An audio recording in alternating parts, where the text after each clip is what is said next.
यो चाहिँ जङ्गलको एरिया हो। यहाँ चाहिँ यसो हेर्दा पिकनिक स्पोट जस्तो रहेछ, तर यो देख्दा चाहिँ यो एकदमै अमानवीय क्रियाकलाप जस्तो लाग्यो मलाई। यस्तो छ, यो देखेर हामी बुझ्न सक्छौँ यहाँ चाहिँ जस्तै पिकनिक कार्यक्रम, वनभोज कार्यक्रम भएको थियो होला सायद, र यो राम्रैसँग प्रोग्राम भयो, खायो पियो होला। तर यो एकदमै यो चाहिँ मलाई नराम्रो लाग्यो। यस्तो छ कि पुरै एरिया यस्तो छ,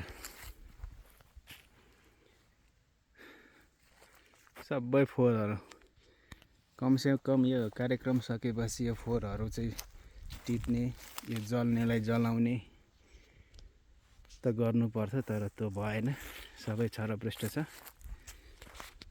यसलाई चाहिँ लभ डाँडा भन्छ क्या हो, यसको लोकेसन ट्याक्कै यहाँदेखि उतापट्टि तलतिर झरियो भने बालेथाम, यहाँदेखि सट्टै यो पोल बन्छ यहाँ हाइड्रोको, यहाँदेखि पारिपट्टि माने भन्ज्याङ पनि देख्न सकिन्छ। अहिले चाहिँ यो रुख हल्लियो, तर यो चाहिँ मलाई एकदमै नराम्रो लाग्यो।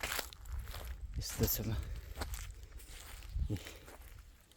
यस्तो छ जताततै।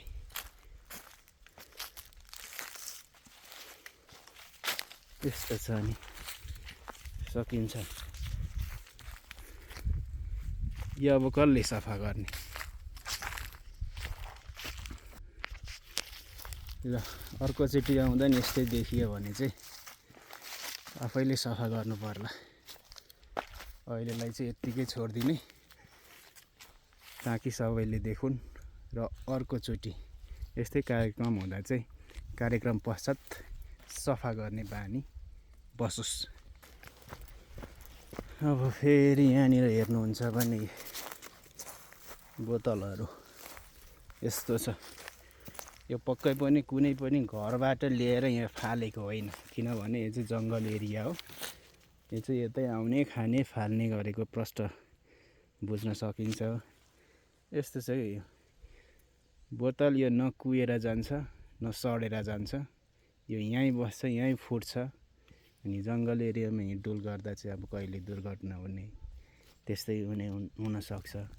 कमसेकम यो युज गरिसकेपछि कि व्यवस्थित गर्ने, कि सँगै लिएर जाने र कहाँ फाल्ने हो त्यहाँ फाल्दा हुने हो। तर एकदमै अमानवीय व्यवहार जस्तो लाग्यो मलाई। यस्तो छ, ल खायो पियो हिँड्यो, के भन्नु खै।